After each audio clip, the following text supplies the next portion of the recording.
Baik pemirsa, dari informasi emiten kita beralih ke update IHSG, di mana IHSG hari ini naik 0,52% ke level 7.084,35.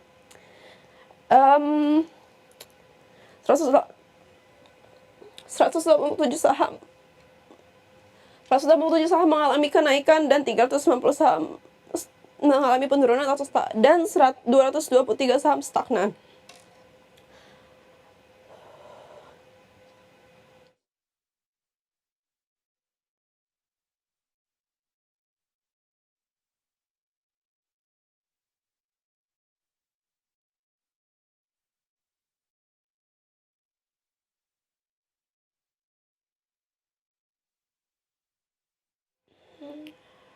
Adapun saham-saham mengalami kenaikan atau top gainers antara lain PTRO yang naik 22,26%, Cuan naik 19,27%, Brand naik 19,67%, dan BRPT naik 13,33%.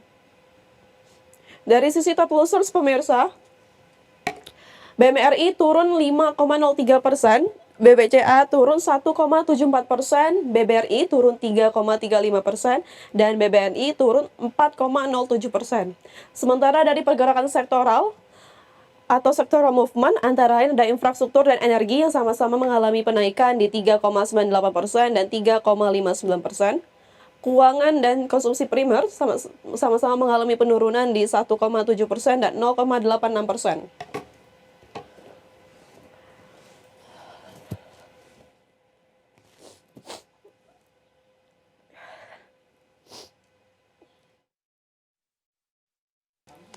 Pemirsa anak usaha PTPP atau maksud kami PTPP Persero Tbk membukukan perolehan kontrak baru sebesar 9,37 triliun rupiah hingga Juni 2025.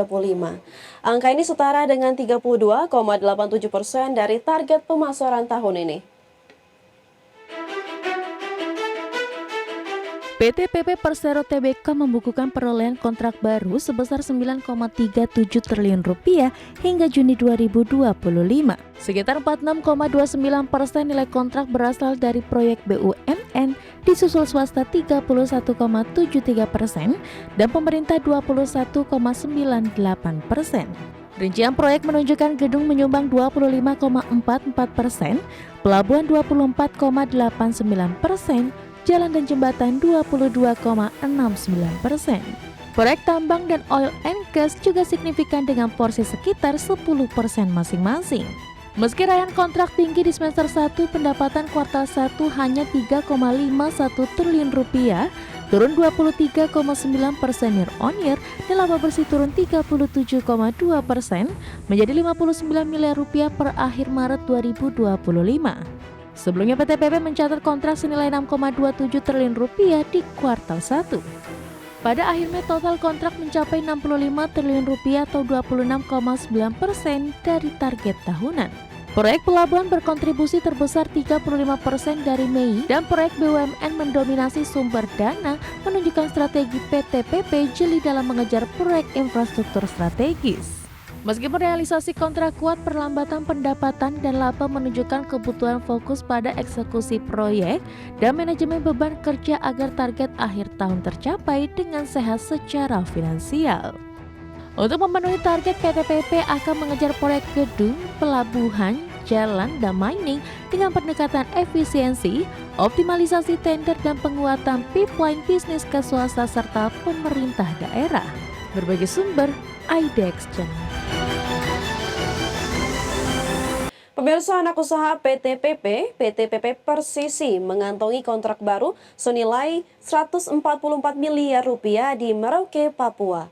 Proyek ini menambah total perolehan kontrak PPRE menjadi 3 triliun rupiah hingga pertengahan 2025.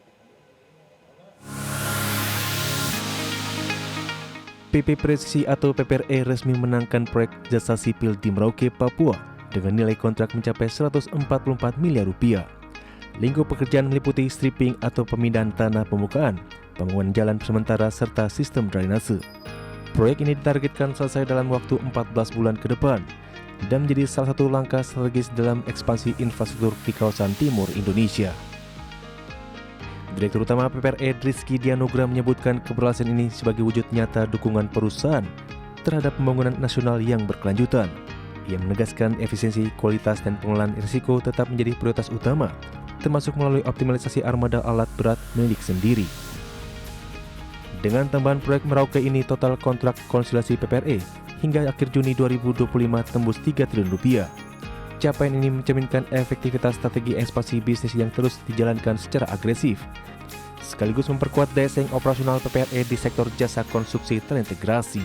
Berbagai sumber untuk IDX. Jakarta Fair Kemayoran 2025 resmi ditutup pada Minggu malam. Nilai transaksi JFK 2025 tercatat mencapai 7,3 triliun rupiah. Namun, angka ini turun dibandingkan tahun sebelumnya.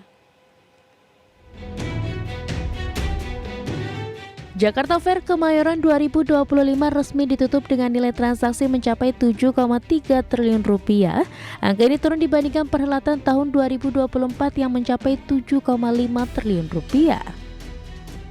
Menurut Direktur Marketing J-Expo Rapske Uneman, penurunan transaksi JFK tahun ini salah satunya karena berkurangnya waktu penyelenggaraan.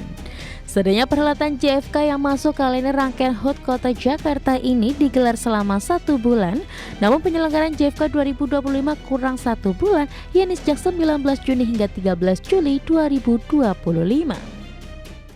Transaksi akan tercapai antara 7,2 sampai 7,3 triliun. Itu yang diperkirakan. Kalau dibanding tahun lalu 7,5 ya, 7,5. Jadi ya mungkin sekitar 200 miliar di bawahnya atau gitu, tapi itu akibat salah satu pengurangan hari itu. Tak hanya mengalami jumlah penurunan transaksi, jumlah pengunjung JFK 2025 juga turun dari 6,3 juta orang pada JFK 2024 menjadi 5,9 juta orang di 2025. Meski demikian, gelaran JFK mampu memberikan dampak ekonomi instan bagi masyarakat Jabodetabek, salah satunya penyerapan tenaga kerja. Dari Jakarta, Tim Liputan IDX Channel. Pemirsa, kami akan kembali usai jeda berikut ini. Tetaplah bersama kami di IDX First Session Closing.